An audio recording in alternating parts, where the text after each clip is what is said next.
മുഖ്യമന്ത്രി മാധ്യമങ്ങൾക്ക് മുന്നിലെത്തുന്നു തത്സമയം.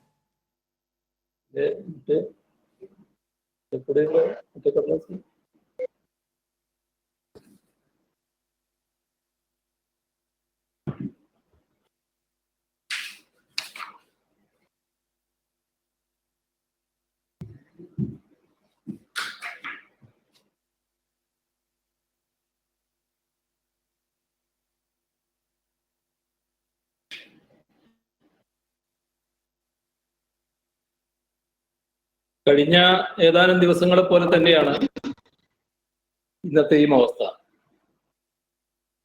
കോവിഡ് ബാധ സ്ഥിരീകരിക്കുന്നവര് 400 കൂടുകയാണ്. ഇന്നത്തെ നമ്പർ 488 ആണ്. 143 പേരാണ് രോഗമുക്തി നേടിയത്. അതോടൊപ്പം ഇന്ന് 2 പേർ കോവിഡ് കാരണം മരണമടഞ്ഞു.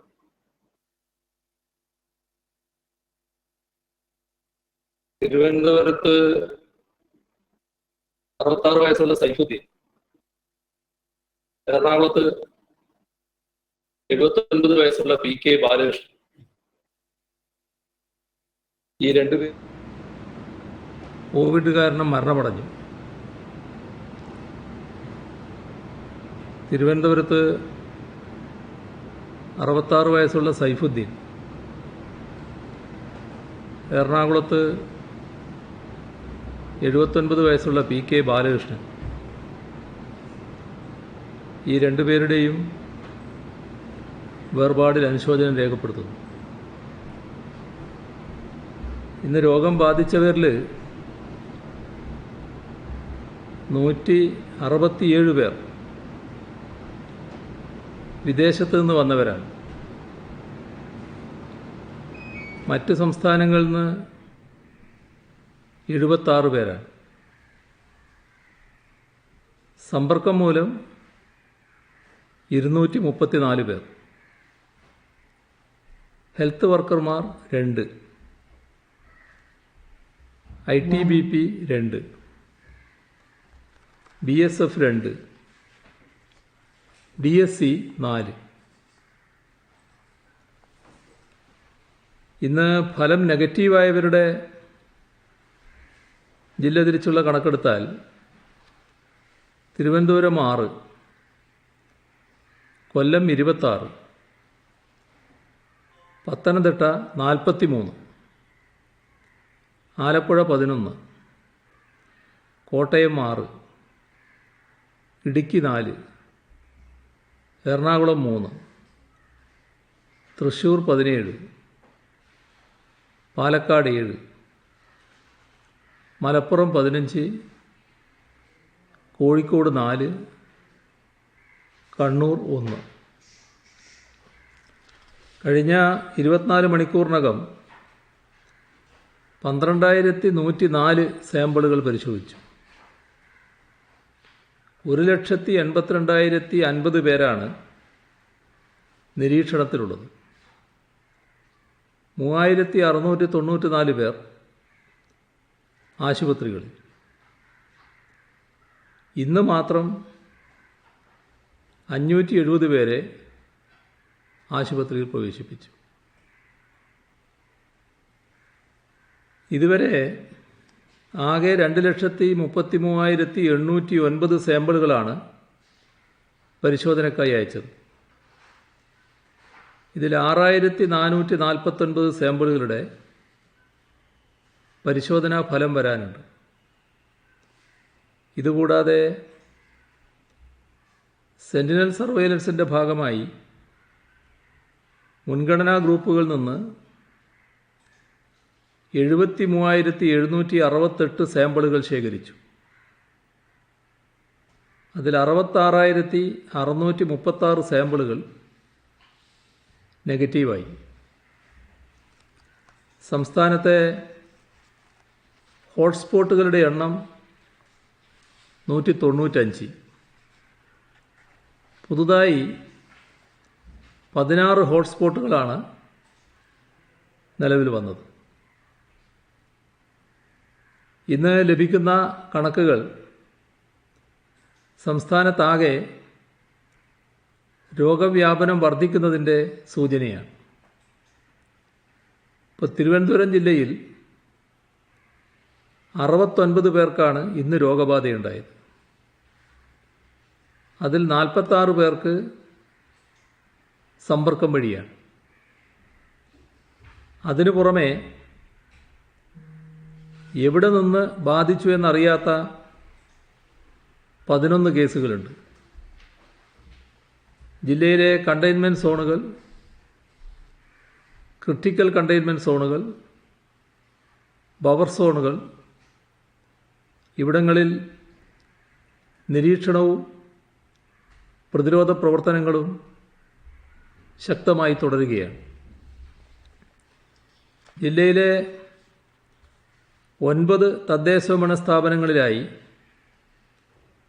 45 വാർഡുകളാണ് ഇതുവരെ കണ്ടെയ്ൻമെൻറ്റ് സോണിൽ ഉൾപ്പെട്ടിട്ടുള്ളത്. ഇവിടങ്ങളിൽ സാമൂഹിക അവബോധം വർദ്ധിപ്പിക്കുന്നതിനായി നോട്ടീസ് വിതരണം, മൈക്ക് അനൗൺസ്മെൻറ്റ്, സോഷ്യൽ മീഡിയ പ്രചരണം, മാധ്യമങ്ങളിലൂടെ അറിയിപ്പുകൾ ഇവയെല്ലാം നടത്തുന്നുണ്ട്. കണ്ടെയ്ൻമെൻറ്റ് പ്രദേശങ്ങളിൽ കോവിഡ് പ്രതിരോധ പ്രവർത്തനങ്ങൾ ശക്തമാക്കുന്നതിൻ്റെ ഭാഗമായി റവന്യൂ, പോലീസ്, ആരോഗ്യ ഉദ്യോഗസ്ഥരെ ഉൾക്കൊള്ളിച്ച് ക്വിക്ക് റെസ്പോൺസ് ടീം രൂപീകരിച്ചു. ഈ സംഘം 24 മണിക്കൂറും പ്രവർത്തിക്കും. ക്രിട്ടിക്കൽ കണ്ടെയ്ൻമെൻറ്റ് സോണിലേക്കുള്ള ചരക്ക് വാഹന നീക്കം, വെള്ളം, വൈദ്യുതി തുടങ്ങി എല്ലാ പ്രവർത്തനങ്ങളും സംഘം നിരീക്ഷിക്കും. പോലീസ്, ആരോഗ്യവകുപ്പ് ഉദ്യോഗസ്ഥർ സംഘത്തിനോടൊപ്പമുണ്ടാകും. ഇന്നലെ വരെ ഉള്ള ജില്ലയിലെ കണക്കനുസരിച്ച് 18,828 പേർ വീടുകളിലും 1,901 പേർ വിവിധ സ്ഥാപനങ്ങളിലും കരുതൽ നിരീക്ഷണത്തിൽ കഴിയുന്നുണ്ട്. ഇതുവരെ പൂന്തുറയിൽ 1366 ആൻറ്റിജൻ പരിശോധന നടത്തി. അതിൽ 262 പോസിറ്റീവ് കേസുകൾ റിപ്പോർട്ട് ചെയ്തു. പരിശോധന തുടരുകയാണ്. 150 കിടക്കുകളുള്ള ഒരു ഫസ്റ്റ് ലൈൻ ട്രീറ്റ്മെൻറ്റ് സെൻറ്റർ അടിയന്തര പ്രാധാന്യത്തോടെ അവിടെ സജ്ജമാക്കും. 2 മൊബൈൽ മെഡിസിൻ ഡിസ്പെൻസറി യൂണിറ്റ് സജ്ജമാക്കിയിട്ടുണ്ട്. കൺട്രോൾ റൂമും ഹെൽപ്പ് ഡെസ്കും മുഴുവൻ സമയവും പ്രവർത്തിക്കുന്നു. മാണിക്യവിളാകം, പൂന്തുറ, പുത്തമ്പള്ളി വാർഡുകളിൽ രോഗവ്യാപന തോതിൽ വർധനവുണ്ടായ സാഹചര്യത്തിലാണ് അവിടെ കൂടുതൽ കർക്കശമായ നിലപാടിലേക്ക് നീങ്ങേണ്ടി വന്നത്. അത് ജനങ്ങൾക്കുണ്ടാക്കുന്ന പ്രയാസം കണക്കിലെടുത്താണ് ഇവിടങ്ങളിലെ ഓരോ കുടുംബത്തിനും 5 കിലോ അരി വീതം വിതരണം നടത്താൻ നടപടികൾ സ്വീകരിച്ചത്. ഈ 3 വാർഡുകളിലുമായി ആകെ 8,110 കാർഡ് ഉടമകളാണുള്ളത്. അവിടെ നിത്യോപയോഗ സാധനങ്ങൾ എത്തിക്കുന്നതിനുള്ള അധിക സംവിധാനം ഒരുക്കിയിട്ടുണ്ട്. ഇന്ന് ആലപ്പുഴ ജില്ലയിലാണ് ഏറ്റവും കൂടുതൽ പുതിയ രോഗികൾ വന്നിട്ടുള്ളത്. 87 പേർ. ഈ 87-ൽ 51 പേർക്ക് രോഗം ബാധിച്ചത് സമ്പർക്കത്തിലൂടെയാണ്. താമരക്കുളം പഞ്ചായത്തിലെ ITBP ക്യാമ്പ്, കായംകുളം മാർക്കറ്റ് ഇവ കേന്ദ്രീകരിച്ചാണ് കൂടുതൽ രോഗവ്യാപന സാധ്യത റിപ്പോർട്ട് ചെയ്തത്. ചെല്ലാനം ഹാർബറിൽ മത്സ്യബന്ധനത്തിന് പോയ ജില്ലയിലെ 2 മത്സ്യത്തൊഴിലാളികൾക്കും ഇതിലൊരു മത്സ്യത്തൊഴിലാളിയുടെ കുടുംബാംഗങ്ങൾക്കും കോവിഡ് സ്ഥിരീകരിച്ചിട്ടുണ്ട്. താമരക്കുളം, നൂറനാട് മേഖലകളിലും കായംകുളത്തും തീരദേശ മേഖലയിലും കൂടുതൽ ജാഗ്രതയും നിയന്ത്രണങ്ങളും ഏർപ്പെടുത്തി. നൂറനാട് ITBP ഉദ്യോഗസ്ഥർക്ക് കോവിഡ് സ്ഥിരീകരിച്ച സാഹചര്യത്തിൽ ബാരക്കിലെ മുഴുവൻ ഉദ്യോഗസ്ഥർക്കും വ്യക്തിഗത ക്വാറന്റൈൻ ഉറപ്പാക്കും. നൂറനാട് ITBP ക്യാമ്പിന് പുറത്ത് വീടുകളിൽ കുടുംബമായി താമസിക്കുന്ന ITBP ഉദ്യോഗസ്ഥരെയും കുടുംബാംഗങ്ങളെയും ക്വാറന്റൈനിൽ ആക്കിയിട്ടുണ്ട്. തീരദേശത്തെ രോഗവ്യാപനം തടയുന്നതിനുള്ള മുൻകരുതൽ നടപടികൾ സ്വീകരിച്ചിട്ടുമുണ്ട്. പ്രതിരോധ പ്രവർത്തനങ്ങൾക്ക് ആരോഗ്യ പ്രവർത്തകരെ സഹായിക്കാൻ വിവിധ വകുപ്പുകളിലെ ജീവനക്കാരെ കമ്മ്യൂണിറ്റി സെൻ്ററുകളിൽ നിയോഗിച്ചു. കൂടുതൽ ഫസ്റ്റ് ലൈൻ ട്രീറ്റ്മെൻറ്റ് സെൻ്ററുകൾ തയ്യാറാക്കുന്നു. പത്തനംതിട്ട ജില്ലയിൽ പുതുതായി രോഗം ബാധിച്ചവരുടെ എണ്ണം 54ആണ്. അതിൽ 25 സമ്പർക്കം വഴിയാണ്. പത്തനംതിട്ട മുനിസിപ്പാലിറ്റി കണ്ടെയ്ൻമെൻറ്റ് സോണിൽ നടത്തിയ റാപ്പിഡ് ആൻറ്റിജൻ ടെസ്റ്റിലൂടെ ജൂലൈ 10-ന് 4 പേർക്ക് രോഗം സ്ഥിരീകരിച്ചു. ഇവർ മുൻപ് രോഗം സ്ഥിരീകരിച്ചവരുമായി സമ്പർക്കമുള്ളവരാണ്. മലപ്പുറം ജില്ലയിൽ 51 പേർക്കാണ് ഇന്ന് രോഗം സ്ഥിരീകരിച്ചത്. അതിൽ 27 സമ്പർക്കം മൂലമാണ്. മലപ്പുറത്തിപ്പോൾ 4 ക്ലസ്റ്ററുകളാണുള്ളത്. സമ്പർക്കത്തിലൂടെ പല മേഖലകളിലും രോഗവ്യാപനം ഉണ്ടാകുന്ന സാഹചര്യത്തിൽ മലപ്പുറം ജില്ല അതീവ ജാഗ്രതയിലാണ്. പൊന്നാനി താലൂക്ക് മേഖലയിലെ ഡോക്ടർമാർ, ആശുപത്രി ജീവനക്കാർ, മുനിസിപ്പൽ കൗൺസിലർ, വിവിധ ഓഫീസുകളിലെ ജീവനക്കാർ, ഇങ്ങനെ 25ലധികം വ്യക്തികൾക്ക് ഉറവിടം വ്യക്തമാകാതെ സമ്പർക്കത്തിലൂടെ രോഗം സ്ഥിരീകരിച്ച സാഹചര്യത്തിലാണ് പ്രദേശത്ത് കർശന നിയന്ത്രണം ഏർപ്പെടുത്തിയത്. 7266 ആൻറ്റിജൻ ടെസ്റ്റ് പൊന്നാനിയിൽ നടത്തി. അതിൽ 89 പോസിറ്റീവ് കേസുകളാണ് കണ്ടെത്തിയത്. പൊന്നാനിയിൽ സ്ഥിതിഗതികളുടെ പശ്ചാത്തലത്തിൽ നഗരസഭാ പരിധിയിൽ ഞായറാഴ്ച സമ്പൂർണ്ണ ലോക്ക്ഡൗൺ ആക്കി. മെഡിക്കൽ ആവശ്യങ്ങൾക്കും മറ്റ് അത്യാവശ്യ കാര്യങ്ങൾക്കുമല്ലാതെ ആളുകൾ പുറത്തിറങ്ങാൻ പാടില്ല. അവശ്യ വസ്തുക്കൾ വാങ്ങുന്നതുൾപ്പെടെയുള്ള അത്യാവശ്യ കാര്യങ്ങൾക്ക് പുറത്തിറങ്ങുന്ന ആളുകൾ നിർബന്ധമായും റേഷൻ കാർഡ് കൈവശം വെക്കണമെന്ന നിയന്ത്രണവും നടപ്പാക്കിയിട്ടുണ്ട്. പാലക്കാട് രോഗം സ്ഥിരീകരിച്ചത്, ഇന്ന് പുതുതായി സ്ഥിരീകരിച്ചത് 48 പേർക്കാണ്. ജില്ലാ ആശുപത്രി കോവിഡ് ആശുപത്രിയായി പ്രവർത്തിക്കുകയാണ്. അതിനു പുറമെ പാലക്കാട് ഗവൺമെൻറ് മെഡിക്കൽ കോളേജും മാങ്ങോട് കേരള മെഡിക്കൽ കോളേജും ഫസ്റ്റ് ലൈൻ ട്രീറ്റ്മെൻറ്റ് സെൻ്ററുകളായി പ്രവർത്തിക്കുന്നു. സ്ത്രീകളുടെയും കുട്ടികളുടെയും ആശുപത്രി ഒറ്റപ്പാലം, മണ്ണാർക്കാട് ഈ താലൂക്ക് ആശുപത്രികൾ, ഇവിടങ്ങളിൽ ഐസൊലേഷൻ വാർഡുകൾ സജ്ജമാക്കിയിട്ടുണ്ട്. കഞ്ചിക്കോട് കിൻഫ്രയിൽ 1000 ബെഡ് സൗകര്യത്തോടെ ഫസ്റ്റ് ലൈൻ ട്രീറ്റ്മെൻറ്റ് സെൻറ്റർ ഒരുക്കുന്നുണ്ട്. അതിർത്തിയോട് ചേർന്ന് കിടക്കുന്ന അട്ടപ്പാടിയിലെ പുതൂർ, ഷോളയൂർ, അഗളി പഞ്ചായത്തുകളിൽ കോവിഡ് പ്രതിരോധ പ്രവർത്തനങ്ങൾ കൂടുതൽ ശക്തമാക്കി.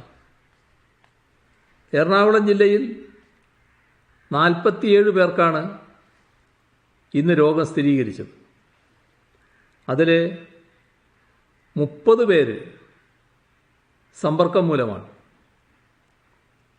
5 പേരുടെ ഉറവിടം വ്യക്തമായിട്ടുമില്ല.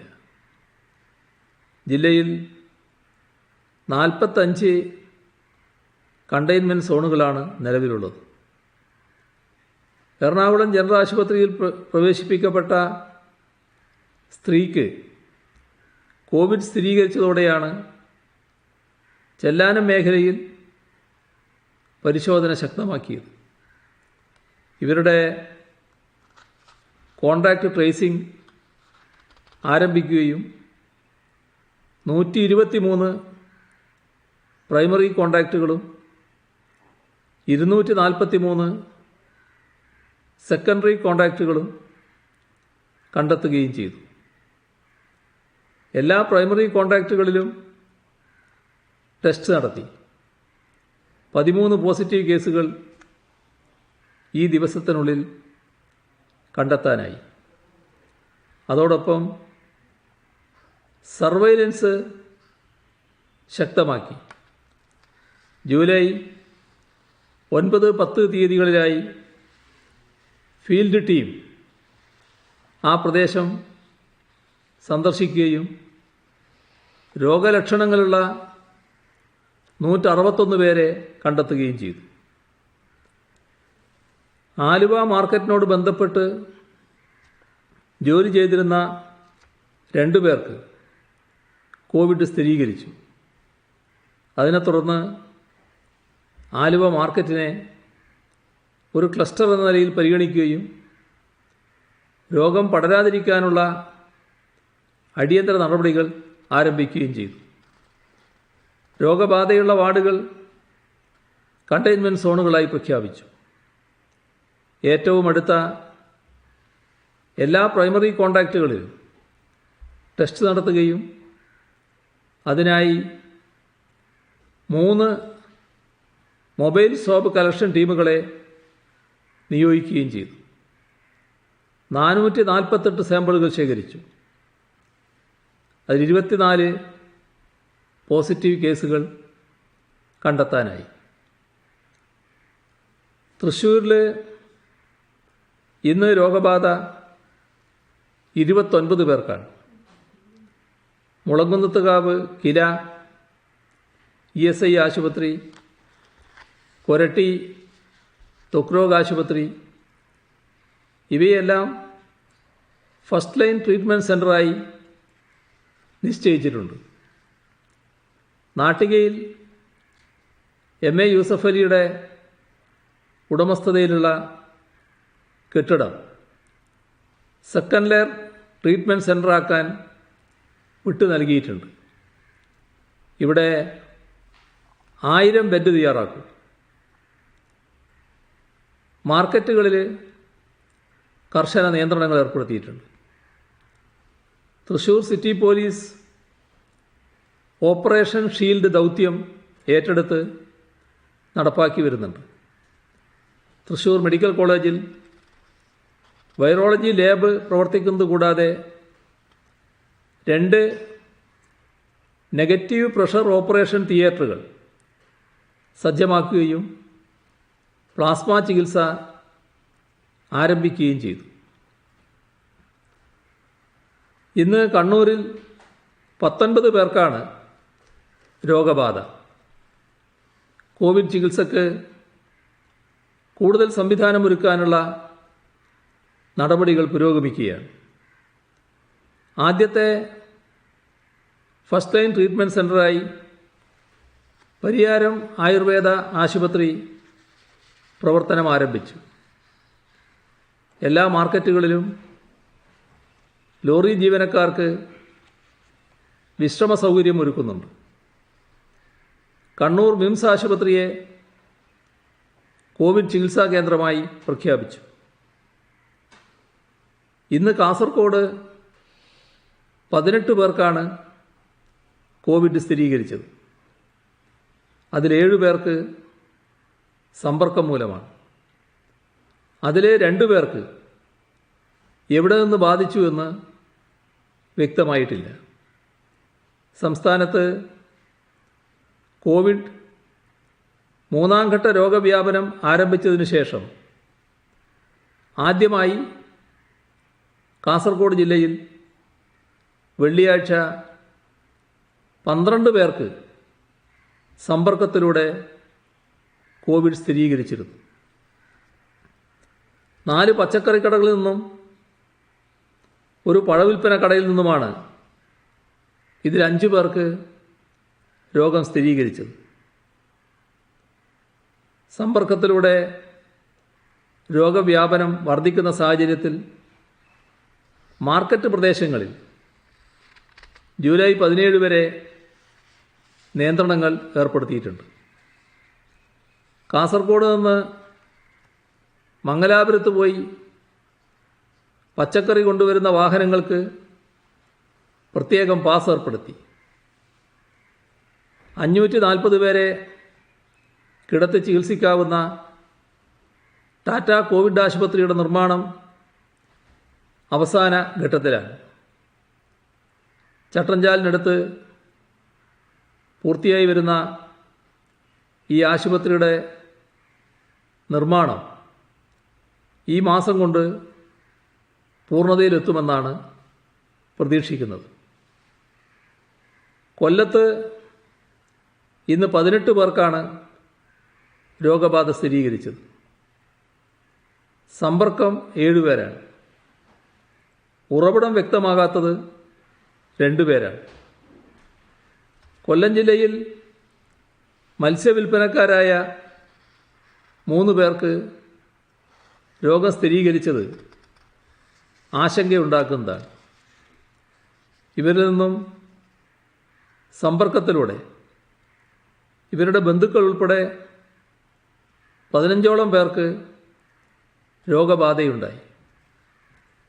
മത്സ്യവില്പന നടന്ന സ്ഥലം, വിൽപ്പനക്കാരുടെ വാസസ്ഥലം, ഇവിടങ്ങളിൽ അതീവ ജാഗ്രത പുലർത്തി വരുന്നുണ്ട്. ഇവരുമായി സമ്പർക്കത്തിൽ വന്നവരെ നിരീക്ഷണത്തിലാക്കി സംശയമുള്ളവരുടെ സ്രവ പരിശോധന നടത്തിവരുന്നു. ജില്ലയിൽ ഇന്നലെയാണ് വിദേശത്തു നിന്നും ഇതര സംസ്ഥാനങ്ങളിൽ നിന്നും വന്നവരേക്കാൾ സമ്പർക്ക രോഗികൾ എണ്ണത്തിൽ മുന്നിൽ വന്നത്. കോവിഡ് രോഗികളെ ചികിത്സിക്കുന്നതിന് നിലവിലുള്ള പാരിപ്പള്ളി ഗവൺമെൻറ് മെഡിക്കൽ കോളേജിന് പുറമെ വാളകം മേഴ്സി ഹോസ്പിറ്റൽ പ്രഥമ ചികിത്സക്കായി തയ്യാറാക്കി.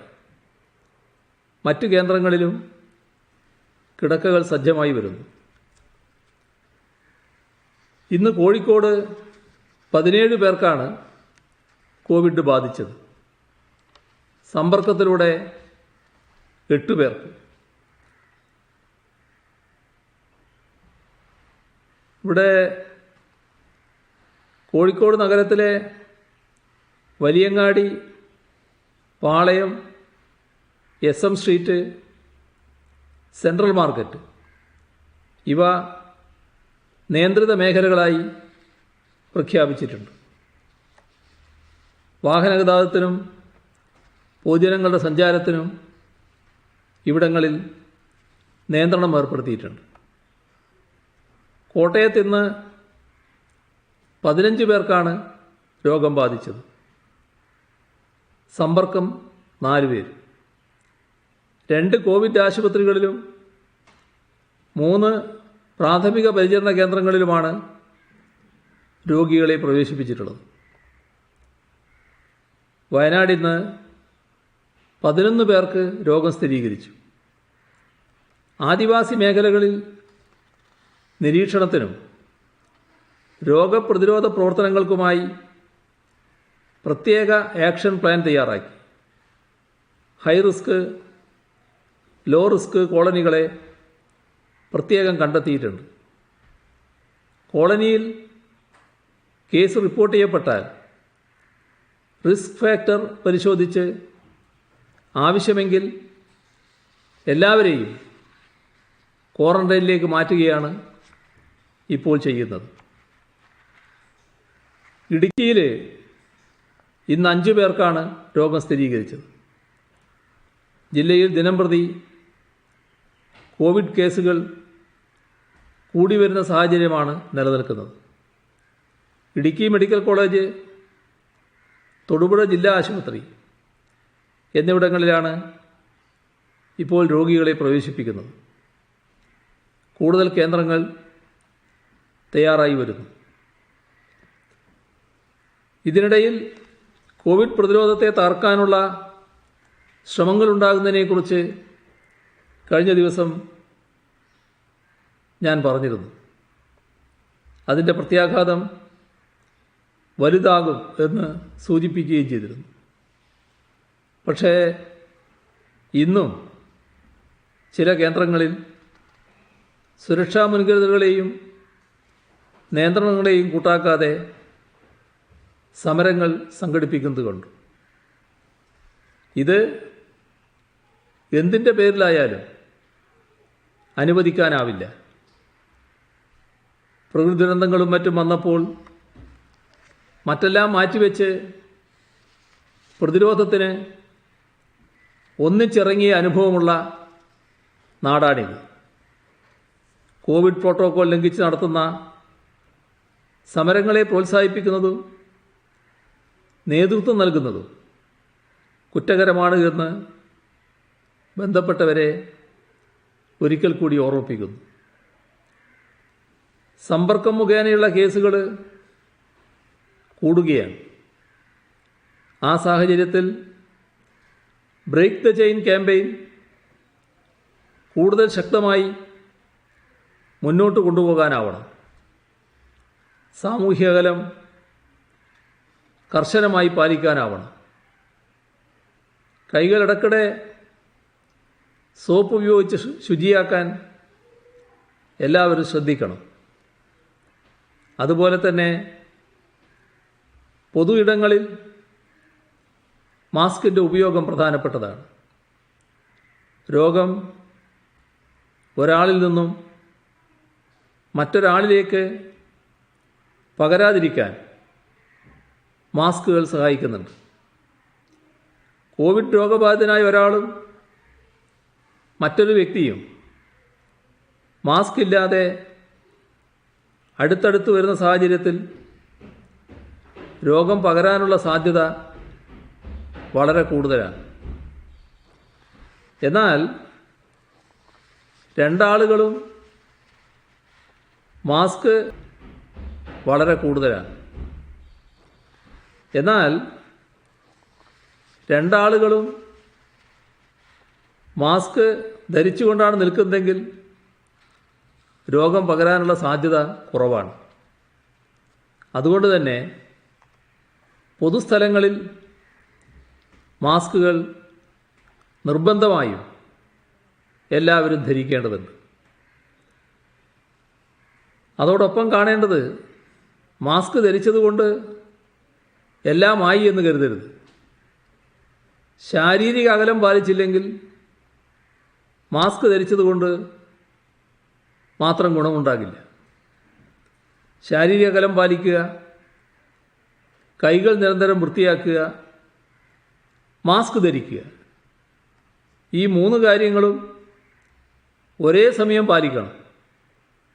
എങ്കിൽ മാത്രമേ ഈ രോഗത്തെ നമുക്ക് പ്രതിരോധിക്കാനാവൂ. നിരന്തരം ഇത് പറയുന്നത് നമ്മുടെ രോഗവ്യാപന തോത് കുറക്കാൻ ഇതേ മാർഗമുള്ളൂ എന്നതുകൊണ്ടാണ്. കോവിഡ് വൈറസ് ബാധിതരിൽ നല്ലൊരു ഭാഗം യാതൊരു ലക്ഷണങ്ങളും കാണിക്കുന്നില്ല. അതുകൊണ്ട് തന്നെ ലക്ഷണങ്ങളില്ലാത്തവരിൽ ടെസ്റ്റുകൾ പോസിറ്റീവാകുന്നത് ടെസ്റ്റിൻ്റെ ബലഹീനതയല്ല, മറിച്ച് ചെറിയ അണുബാധകൾ പോലും കണ്ടെത്താനുള്ള ടെസ്റ്റിൻ്റെ കഴിവായി വേണം കണക്കാക്കാൻ. ലക്ഷണങ്ങളില്ലാത്തവരിൽ നിന്നും രോഗം പരക്കാമെന്നതും ഇത്തരത്തിൽ രോഗം പകർന്നു കിട്ടുന്നവരിൽ ഇത് ഗുരുതരമായ ലക്ഷണങ്ങൾ കാണിക്കാമെന്നതും വസ്തുതയാണ്. പ്രായേണ ആരോഗ്യമുള്ളവരിലൂടെ ലക്ഷണങ്ങൾ പ്രകടിപ്പിക്കാതെ കോവിഡ് സംസ്ഥാനത്താകമാനം പറന്നു പിടിക്കുന്ന അവസ്ഥയുണ്ടായാൽ രോഗബാധ നിയന്ത്രിക്കുന്നതിന് ബുദ്ധിമുട്ടാകും. അതുകൊണ്ട് തന്നെ രോഗബാധ ചില പ്രദേശങ്ങളിൽ പ്രത്യക്ഷപ്പെടുമ്പോൾ തന്നെ കഴിയുന്നത്ര രോഗികളെ ടെസ്റ്റ് ചെയ്ത് കണ്ടെത്തേണ്ടതുണ്ട്. അതത് പ്രദേശങ്ങളിലെ രോഗബാധ കഴിയുന്നത്ര നേരത്തെ നിയന്ത്രിക്കുന്നതിനും മറ്റു പ്രദേശങ്ങളിലേക്ക് പറന്നു പിടിക്കുന്നത് തടയുന്നതിനുമാണ് ഇത് ചെയ്യുന്നത്. വിദഗ്ധർ നിർദ്ദേശിക്കുന്ന ഏറ്റവും ശാസ്ത്രീയമായ മാർഗങ്ങളാണ് ഇതിനായി ഉപയോഗിക്കുന്നത്. ഇന്നലെ സൂചിപ്പിച്ചതുപോലെ ഉചിതമായ ടെസ്റ്റിംഗ് രീതികളാണ് ഇതിനുവേണ്ടി ഉപയോഗിക്കുന്നത്. ഇതിനോട് എല്ലാവരും പൂർണ്ണ മനസ്സോടെ സഹകരിക്കുകയാണ് വേണ്ടത്. കോവിഡ് പ്രതിരോധ ഡ്യൂട്ടിയുമായി ബന്ധപ്പെട്ട് ലോക്കൽ പോലീസിൽ നിന്നും സ്പെഷ്യൽ യൂണിറ്റിൽ നിന്നും ധാരാളം പോലീസുകാരെ നിയോഗിച്ചിട്ടുണ്ട്. രോഗികൾ വർദ്ധിക്കുന്ന മൂലവും ഭൂപ്രകൃതിയുടെ പ്രത്യേകത കൊണ്ടും ചില ജില്ലകളിൽ പോലീസിൻ്റെ ജോലിഭാരം വല്ലാതെ ഏറിയിട്ടുണ്ട്. പല സ്ഥലത്തും മണിക്കൂറുകളോളം പോലീസുകാർ തുടർച്ചയായി ജോലി ചെയ്യേണ്ടി വരുന്നു.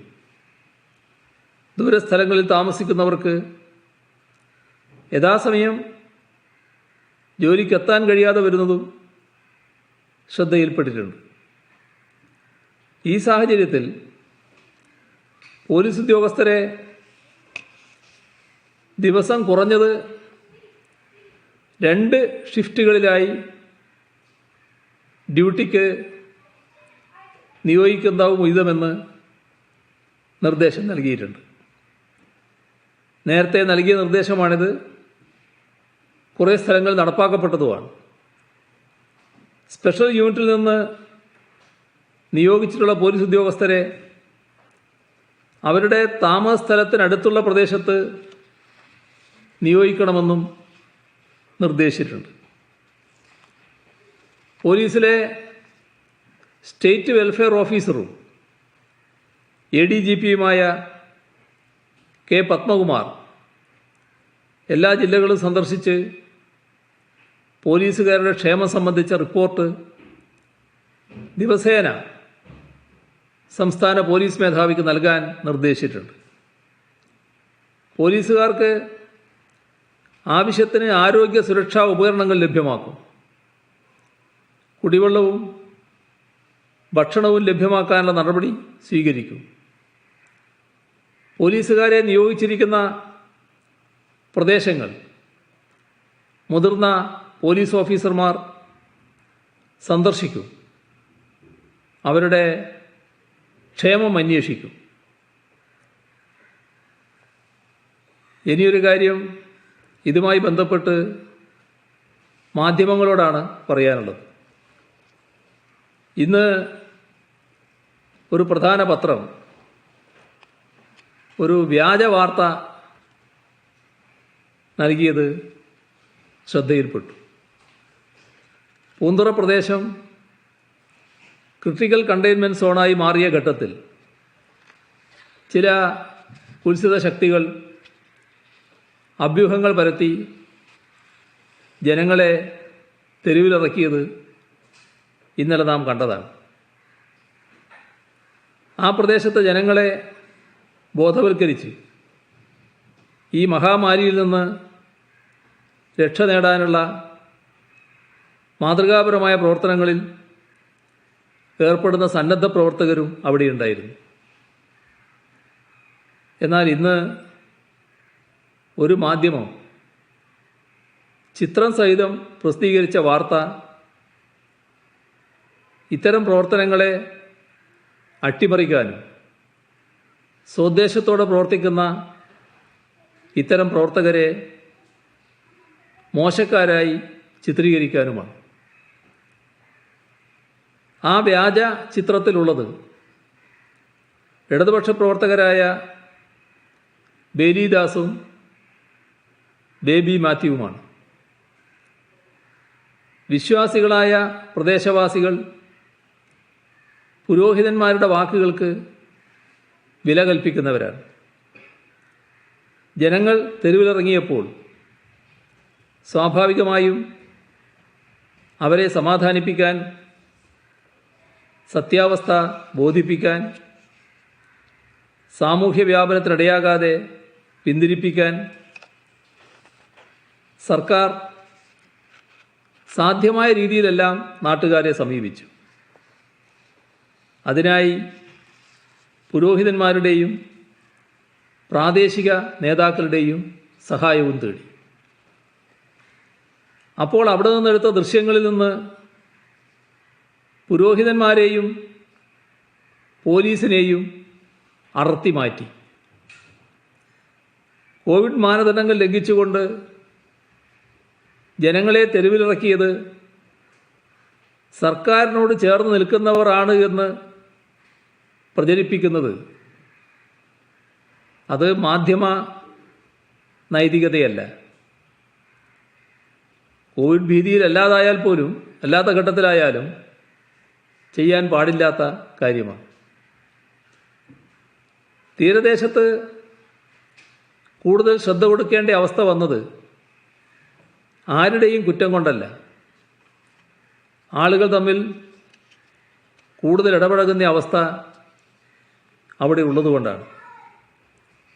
അത്തരമൊരവസ്ഥയിൽ ഏറ്റവും കൂടുതൽ ശ്രദ്ധയോടെയുള്ള ഇടപെടലുകളാണ് അവിടെ ആവശ്യം.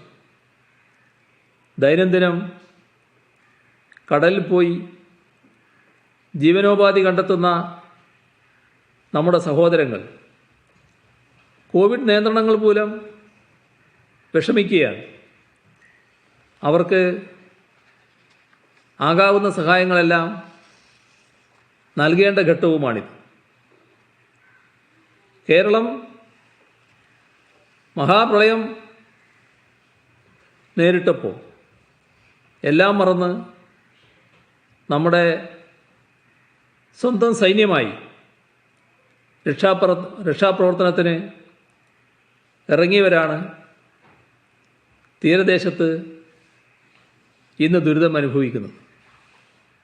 അതുകൊണ്ട് തന്നെയാണ് അവരുടെ പ്രശ്നങ്ങൾ പരിഹരിക്കാൻ ആവുന്നതെല്ലാം സർക്കാർ ചെയ്യുന്നത്.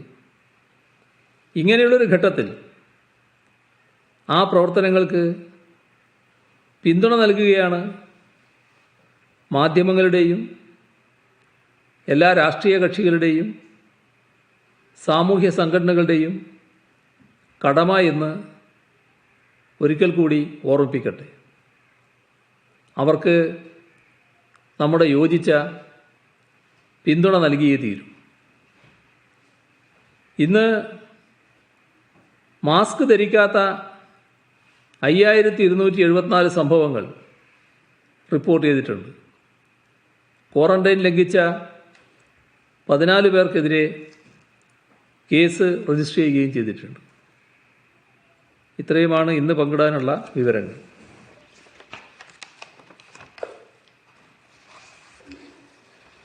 ഈ ആകെ രോഗികളുടെ 50% സമ്പർക്കത്തിലൂടെ വരുമ്പോൾ അതൊരു സമൂഹ വ്യാപനമാണെന്ന് പറയേണ്ടിയിരിക്കുന്നില്ല. ഈ നിയന്ത്രണങ്ങൾ പല മേഖലകളിൽ ജനങ്ങൾ പാലിക്കാത്തതുകൊണ്ട് ഈ നിയമ നടപടി കുറച്ചുകൂടെ കർശനമാക്കുന്നതിനെ കുറിച്ച് ആലോചിക്കണം. ഇത് നമ്മൾ അതീവ ഗൗരവമായ സാഹചര്യത്തിലേക്കാണ് നാം നീങ്ങിക്കൊണ്ടിരിക്കുന്നത്. ഈ സൂപ്പർ സ്പ്രെഡ് എന്നത് ഈ സമൂഹ വ്യാപനത്തിൻ്റെ തൊട്ടു മുൻപുള്ള അവസ്ഥയാണ്. ഇനി സമൂഹ വ്യാപനത്തിൻ്റെതായ ഘട്ടത്തിലേക്കാണ് സ്വാഭാവികമായും നീങ്ങുക എന്നാണ് ഭയപ്പെടുന്നത്. അപ്പോൾ അതിലേക്ക് പോകാതെ പിടിച്ചു നിർത്താൻ നമുക്ക് കഴിയണം. ഇപ്പോൾ പ്രതിദിനം കേസുകൾ 400-ൽ കൂടുകയാണ്. അതേപോലെ തന്നെ സമ്പർക്ക രോഗികളുടെ എണ്ണവും കൂടുകയാണ്. കുറച്ചു പേരെങ്കിലും ഏതാണ് സ്രോതസ്സ് എന്ന് അറിയാത്തവരായിട്ടും വരികയാണ്. അപ്പോൾ ഒരാളിൽ നിന്നും അനേകം ആളുകളിലേക്ക് പകരുന്ന സൂപ്പർ സ്പ്രെഡ് ഇപ്പോഴായിക്കഴിഞ്ഞു. ഇനി സമൂഹ വ്യാപനത്തിലേക്ക് എപ്പോൾ നീങ്ങും എന്ന് മാത്രമേ ആശങ്കപ്പെടേണ്ടതായിട്ടുള്ളൂ.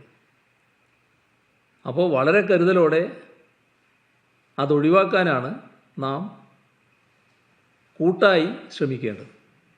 ഇക്കാര്യത്തിൽ എല്ലാവരുടെയും സഹകരണം ഒഴിച്ചുകൂടാത്തതാണ്. നമ്മുടെ നാടിൻ്റെ സംരക്ഷണത്തിനാണ് പ്രാധാന്യം നൽകേണ്ടത്. അതെല്ലാവരും ഓർത്തുകൊണ്ട് ഈ പ്രത്യേക സാഹചര്യത്തിൽ ഒന്നിച്ചിതിനെ പ്രതിരോധിക്കാനുള്ള ഇടപെടലാണ് വേണ്ടത്.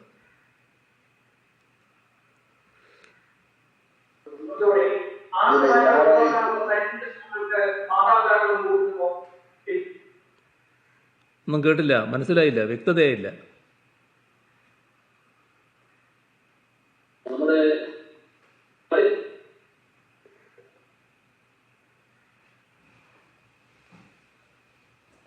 ഈ 16-ാം തീയതി എഞ്ചിനീയറിംഗിന്റെ ഒരു പരീക്ഷ രക്ഷകർത്താക്കളെ വിദ്യാർത്ഥികൾ പല കണ്ടെയ്ൻമെന്റ് സോണിലടക്കം വിദ്യാർത്ഥികളുണ്ട്. അത് മാറ്റിവെക്കുന്നതിനെ കുറിച്ച് വല്ല ആലോചനയുണ്ടോ? 16-ാം തീയതി നടക്കുന്നത് അതെന്താണെന്ന് ചർച്ച ചെയ്ത് നോക്കാം. പിന്നെ ഞായറാഴ്ച ലോക്ക്ഡൌൺ ഉണ്ടാകുമോ അതോ പൊന്നാനിയിൽ മാത്രമാണോ? അതുപോലെ തന്നെ ഈ ഫസ്റ്റ് ലൈൻ ട്രീറ്റ്മെന്റ് സെന്ററുകൾ നിരവധി തുടങ്ങുന്നുണ്ട്, എല്ലായിടത്തും തുടങ്ങുന്നുണ്ട്. അവിടത്തേക്ക് ആവശ്യമായ ഡോക്ടർമാരും ഹെൽത്ത് വർക്കർമാരും ഇപ്പോൾ ഉണ്ടോ? ഞായറാഴ്ചത്തെ ലോക്ക്ഡൗൺ എന്നത് നമ്മൾ നേരത്തെ നിർത്തിയല്ലോ, അതാ പൊതുവിൽ അങ്ങനെ ഇല്ലല്ലോ. എന്നാൽ നിശ്ചിത സ്ഥലങ്ങളിൽ പ്രഖ്യാപിച്ച ലോക്ക്ഡൗൺ അത് ആ സ്ഥലങ്ങളിൽ തുടരുന്ന നിലയുണ്ടാകും. അതല്ലാതെ പൊതുവിൽ ഞായറാഴ്ച സംസ്ഥാനമാകെ ലോക്ക്ഡൗൺ എന്നത് നമ്മൾ നേരത്തെ ഒഴിവാക്കിയിട്ടുണ്ട്. അത് ആ ഫസ്റ്റ് ലൈൻ ട്രീറ്റ്മെന്റ് സെന്ററിന്റെ ഒരുക്കങ്ങൾ പൂർണ്ണമായിക്കൊണ്ടിരിക്കുകയാണ്. അവിടങ്ങളിൽ ആവശ്യമായിട്ടുള്ള സൗകര്യങ്ങളും അതിന്റെ ഭാഗമായിട്ടുണ്ടാവും.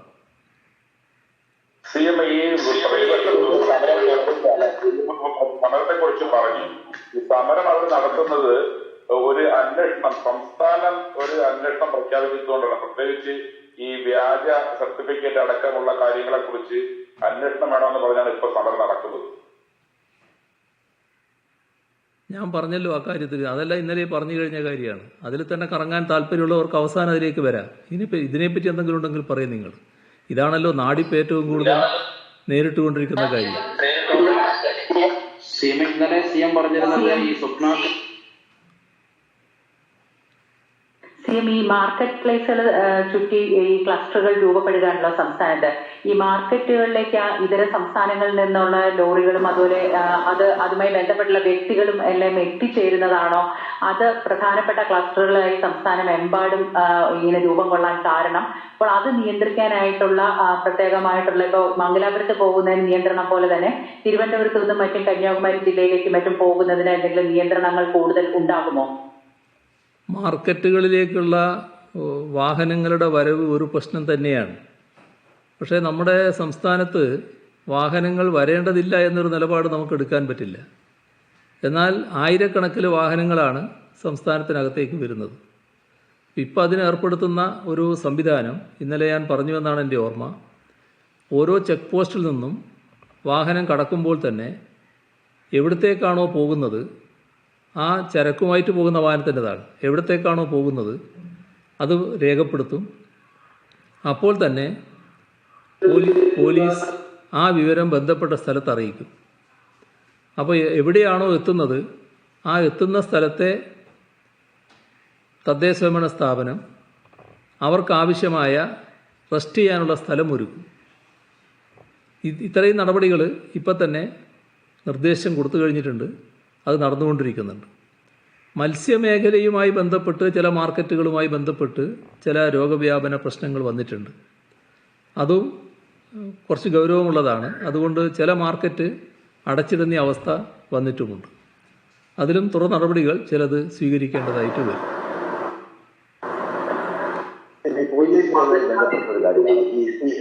ഡ്യൂട്ടിയിലുള്ള പോലീസുകാരുടെ രോഗപരിശോധന എടുത്ത ശേഷവും അവർ ഡ്യൂട്ടി തന്നെ തുടരുന്നു. ഇന്നലെ പൂന്തറ സംഭവിച്ചത് ഈ കുട്ടിത്തുറന്നൊരു പോലീസുകാരനെ കോവിഡ് സ്ഥിരീകരിച്ചു. അപ്പൊ ഈ സ്രവ പരിശോധനയ്ക്ക് ശേഷം അവരുടെ ഡ്യൂട്ടിയിൽ നിന്ന് ഒഴിവാക്കി നിർത്താനോ ക്വാറന്റൈനിൽ നിർത്താനോ നടപടി ഉണ്ടാകുമോ? അല്ല, സ്രവ പരിശോധന എന്ന് പറയുന്നത് രോഗലക്ഷണമുള്ളവരെയല്ല നടത്തുന്നത്. ഇത്തരം വിഭാഗങ്ങളിൽ എല്ലാവരിലും സ്രവ പരിശോധന നടത്തുകയാണ്. അത് രോഗലക്ഷണമുള്ളവരല്ല. ഇവർ ഏറ്റവും കൂടുതൽ ആളുകളുമായിട്ട് ബന്ധപ്പെടുന്നവരാണ് എന്നുള്ളത് കൊണ്ട് രോഗം ബാധിച്ചേക്കാൻ ഇടയുള്ളവർ എന്ന് കാണുന്നതിനാലാണ് അവരിൽ പരിശോധന നടത്തുന്നത്. ആ പരിശോധനയിലൂടെ അവർ രോഗം കണ്ടെത്തിയാൽ ആവശ്യമായ നടപടികൾ സ്വീകരിക്കുന്ന രീതിയാണ് എടുക്കുന്നത്. പരിശോധിക്കുന്നവരെ മുഴുവൻ മാറ്റി നിർത്തുക എന്ന് പറഞ്ഞാൽ അത് വലിയ നമ്പറായിട്ട് വരും. അത് ഒരു നല്ല കാര്യമാണെന്ന് തോന്നുന്നില്ല.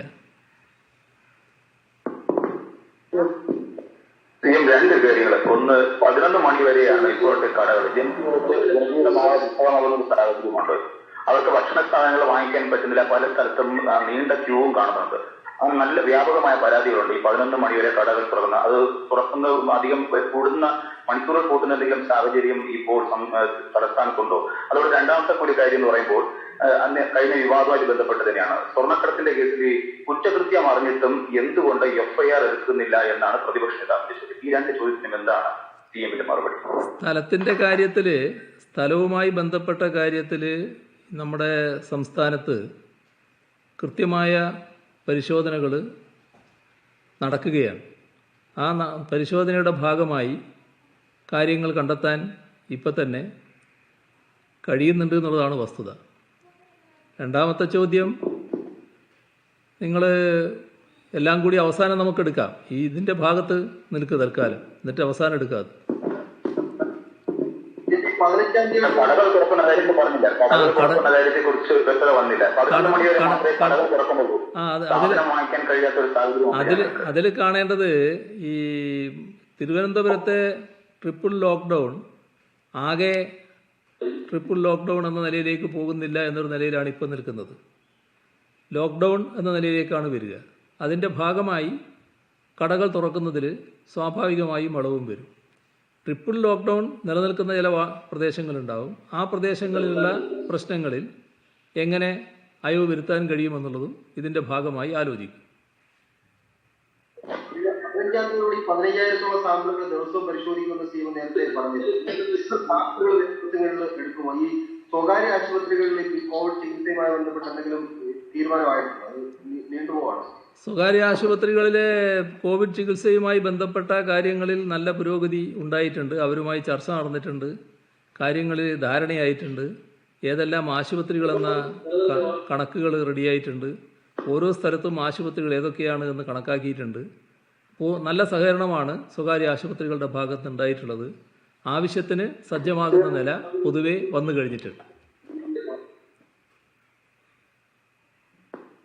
എങ്ങനെ നേരിടാനാണ് നാളെ മുതൽ ഈ സമരങ്ങളെ എങ്ങനെ നേരിടാനാണ് ഉദ്ദേശിക്കുന്നത്? സമരങ്ങളെ സർക്കാർ നേരിടുക എന്നുള്ളതിനേക്കാളും ഉപരിയായിട്ട് നാം കാണേണ്ടത് ഇത്തരം സമരങ്ങൾ നടത്തുന്നവർ ഇന്നത്തെ അവസ്ഥ വെച്ച് അതിൽ നിന്ന് നമ്മുടെ നാടിൻ്റെ അവസ്ഥയെ കണക്കിലെടുത്തുകൊണ്ടൊരു സമീപനം സ്വീകരിക്കാൻ തയ്യാറാവണം. അതാണ് ഏറ്റവും പ്രധാനം. ഇവിടെ സമരം ചെയ്യാനുള്ള ആരുടെയും അവകാശത്തെ ആരും ചോദ്യം ചെയ്യുന്നില്ല എന്ന് നേരത്തെ തന്നെ ഞാൻ വ്യക്തമാക്കിയ കാര്യമാണ്. ഓരോരുത്തർക്കും അവരവരുടെ പ്രശ്നങ്ങൾ ഉന്നയിച്ച് സമരം ചെയ്യേണ്ടതായിട്ട് വരും. പക്ഷേ ഒരു മഹാമാരി നമ്മളെ ആക്രമിക്കാൻ നിൽക്കുകയാണ്. ആ മഹാമാരിയുടെ പ്രത്യേകത എന്താ? നമ്മളതുപോലുള്ള സംസ്ഥാനമല്ല, വളരെ സൗകര്യങ്ങളുള്ള, ആരോഗ്യരംഗം മെച്ചപ്പെട്ട വികസിത രാഷ്ട്രങ്ങൾ അവിടെ കണ്ട കാഴ്ചയുണ്ട്. ഈ വ്യാപനം വരുമ്പോൾ ഉണ്ടാകുന്ന ദുരവസ്ഥ നമ്മൾ കണ്ടതാണ്. അത് രാജ്യത്തിൻ്റെ പേരൊന്നും ഞാൻ പറയുന്നില്ല, നിങ്ങൾക്കെല്ലാവർക്കും അറിയാം, നമുക്കെല്ലാവർക്കും മനസ്സിലുള്ളതാണ്. അതുകൊണ്ട് ആ രാജ്യങ്ങളുടെ പേരൊന്നും ഞാൻ പറയുന്നില്ല. പക്ഷേ സംഭവിച്ചെന്താ? ആശുപത്രിയിൽ കിടക്കകളുണ്ടായില്ല. ആവശ്യത്തിലധികം കിടക്കേണ്ടെന്ന് ധരിക്കുന്നവരായിരുന്നു അവർ. പക്ഷേ ഈ സമൂഹ വ്യാപനം വന്നപ്പോൾ ഈ രോഗികളെ പ്രവേശിപ്പിക്കാൻ കിടക്കകളില്ലാത്ത അവസ്ഥ വന്നു. ആർക്കാണ് വെന്റിലേറ്റർ കൊടുക്കേണ്ടത് എന്ന് ചിന്തിക്കുന്ന അവസ്ഥ. വെന്റിലേറ്റർ ഇല്ലാത്ത നില. ഡോക്ടർമാർക്ക് വല്ലാത്ത മാനസിക പ്രയാസം. ഒരു വെന്റിലേറ്ററിലേക്ക് ഒരാളെ കടത്തണമെങ്കിൽ അവിടെ കിടക്കുന്നയാളെ മാറ്റണം. മാറ്റിയാൽ സംഭവിക്കുന്നത് എന്താ? അവിടെ തീർന്നു. എന്നാൽ ചിലയിടത്ത് മാറ്റാൻ നിർദ്ദേശം. ഇതെല്ലാം കടുത്ത മാനസിക സംഘർഷത്തിന് ഇത്തരം രാജ്യങ്ങളിലെ ഡോക്ടർമാർ തന്നെ ഇടയാകുന്ന നിലയുണ്ടായി. അതുപോലെ തന്നെ അനേകം രോഗികൾ ഉണ്ടാകുമ്പോൾ അവിടെ ആശുപത്രികൾ രോഗത്തിൻ്റെ കേന്ദ്രമായി അങ്ങ് മാറുകയാണ്. അതിൻ്റെ ഭാഗമായി ആരോഗ്യ പ്രവർത്തകർക്കും ഡോക്ടർമാർക്കും രോഗം ബാധിക്കുന്നു, മരണം സംഭവിക്കുന്നു, ആളുകളില്ലാത്ത അവസ്ഥ, ചികിത്സിക്കാൻ ആളുകൾ മടിക്കുന്ന അവസ്ഥ, തയ്യാറാകാത്ത അവസ്ഥ. ഇതൊക്കെ നാം കണ്ടതാണല്ലോ. പോട്ടെ, മരിച്ചതിന് ശേഷം ശരിയായ രീതിയിൽ മറവ് ചെയ്യാൻ കഴിഞ്ഞു. അവിടങ്ങളിൽ ശരിക്കും കുഴിച്ചിട്ടുണ്ടേ, അതിനുപോലും പറ്റിയോ? ആ ശ്മശാനങ്ങളിൽ കൂട്ടത്തോടെ ചെയ്യുന്നുവെന്ന് നമ്മൾ കേട്ടില്ലേ? ഇതൊക്കെ നമ്മൾ ഇവിടെയല്ല, മറ്റിടങ്ങളിൽ നാം കണ്ടതാണല്ലോ. ആ മറ്റിടങ്ങളിൽ കണ്ടതിൻ്റെ ആ ഒരു ചെറിയ ഭാഗം ഇവിടെ വന്നാൽ എന്തായിരിക്കും നമ്മുടെ സ്ഥിതി? ഇതാണ് നാം കാണേണ്ടത്, ഇതാണ് നാം ചിന്തിക്കേണ്ടത്. നമുക്ക് മാത്രമായിട്ട് പ്രത്യേക കവചകുണ്ടലങ്ങളൊന്നുമില്ല. അത് നാം പ്രത്യേകമായി ഓർക്കണം. ടീം 7 മണിയാകുമ്പോൾ ഈ പ്രതിപക്ഷം ആവശ്യപ്പെടുന്നത് ഇവിടെ അന്വേഷണം നടത്താത്തത് എന്നാണ് പ്രതിപക്ഷ നേതാവ് ചോദിക്കുന്നത്. FIR രജിസ്റ്റർ ചെയ്യാൻ ആവശ്യം കൂടി മുന്നോട്ട് വെക്കുന്നത്. അന്വേഷണം എന്ന് പറയുന്നത് സാധാരണഗതിയിൽ ഈ പറയുന്ന കാര്യത്തിലുള്ള അന്വേഷണങ്ങളൊക്കെ നടക്കേണ്ടത് ഇപ്പോൾ നടന്നുകൊണ്ടിരിക്കുകയാണ്. NIA തന്നെ നടത്തുകയാണ്. മറ്റൊരു പ്രശ്നമുള്ളത് ഈ പറയുന്ന വിവാദ സ്ത്രീയുമായി ബന്ധപ്പെട്ടുള്ള അവരുടെ സർട്ടിഫിക്കറ്റിൻ്റെ പ്രശ്നത്തിലാണ്. അതൊരു പരാതി ഇന്ന് ഉയർന്നിട്ടുണ്ട് എന്ന് കാണുന്നുണ്ട്. അതുമായി ബന്ധപ്പെട്ട് സ്വാഭാവികമായും അന്വേഷണം നടത്തും എന്ന് തന്നെയാണ്. ആ അന്വേഷണം നടത്താനുള്ള ഏർപ്പാടുകൾ പോലീസ് സ്വാഭാവികമായും ചെയ്യും. മറ്റേ കാര്യങ്ങൾ അന്വേഷിക്കേണ്ടത് പോലീസല്ല എന്ന് ഇന്നലെ തന്നെ ഞാൻ വ്യക്തമാക്കിയിട്ടുള്ളതാണ്.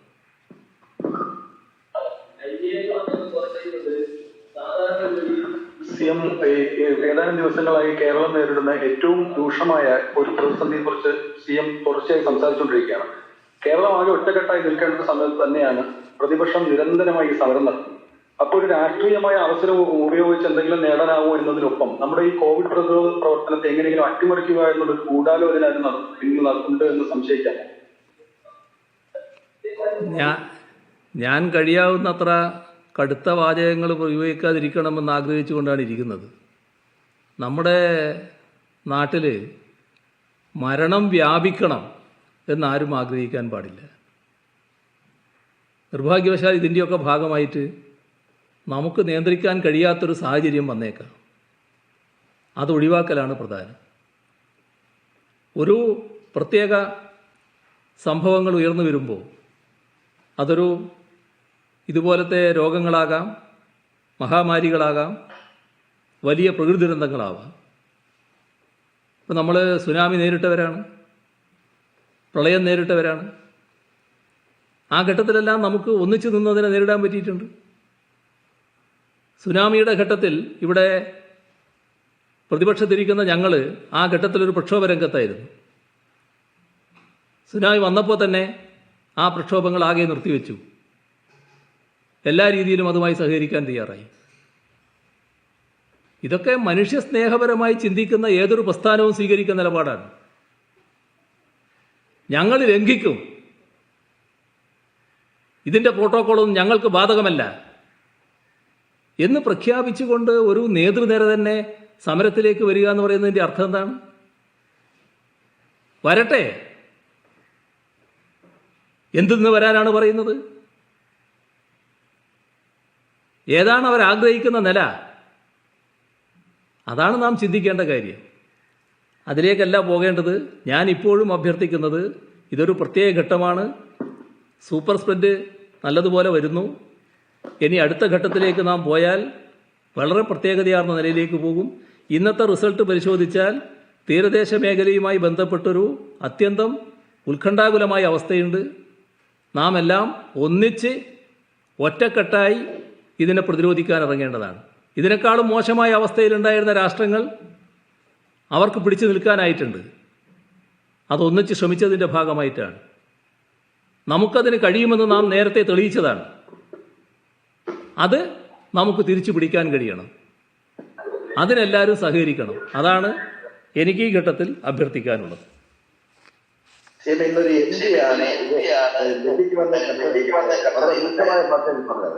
അല്ല, മനസ്സിലായില്ല.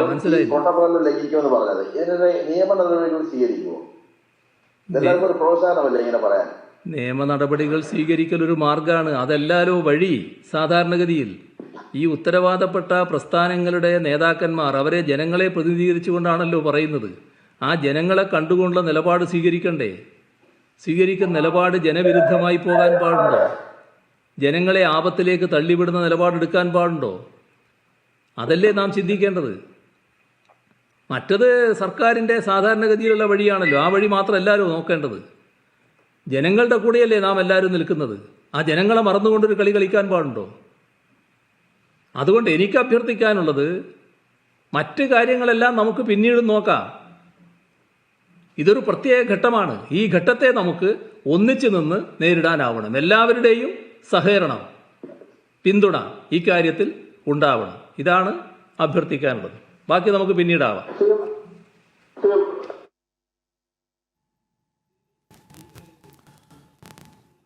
സംസ്ഥാനത്ത് 488 പേർക്ക് പുതിയതായി കോവിഡ് സ്ഥിരീകരിച്ചിരിക്കുന്നു. സൂപ്പർ സ്പ്രെഡ് പലയിടങ്ങളിലും നടന്നു കഴിഞ്ഞു എന്ന് തന്നെ വേണം അനുമാനിക്കാൻ. അതായത് നമുക്കത് ഉറപ്പിക്കാം എന്ന് തോന്നുന്നു. ആ നിലയിലാണ് മുഖ്യമന്ത്രി കാര്യങ്ങൾ പറയുന്നത്. അടുത്ത ഘട്ടം സാമൂഹിക വ്യാപനമാണ്. വലിയ അപകടത്തിലേക്ക് കാര്യങ്ങൾ പോകാനുള്ള സാധ്യതയുണ്ട്. കനത്ത ജാഗ്രതയാണ് സംസ്ഥാനം പുലർത്തേണ്ടത്. അത്രയും ഗൗരവമുള്ള ഒരു സ്ഥിതിവിശേഷം സംസ്ഥാനത്ത് വന്നിരിക്കുന്നു എന്ന് ഇന്നത്തെ മുഖ്യമന്ത്രിയുടെ വാക്കുകളിൽ നിന്ന് സുവ്യക്തമാണ്. ഇന്നലെയും 400-ന് മുകളിലായിരുന്നു കോവിഡ് കേസുകളുടെ എണ്ണം. അതിന് തൊട്ടു മുൻപ് 300-ഉം 200-ഉം ഒക്കെയായിരുന്നു. ഇപ്പോൾ 488 ഇന്നു മാത്രം കോവിഡ് സ്ഥിരീകരിക്കുന്നവരുടെ എണ്ണം.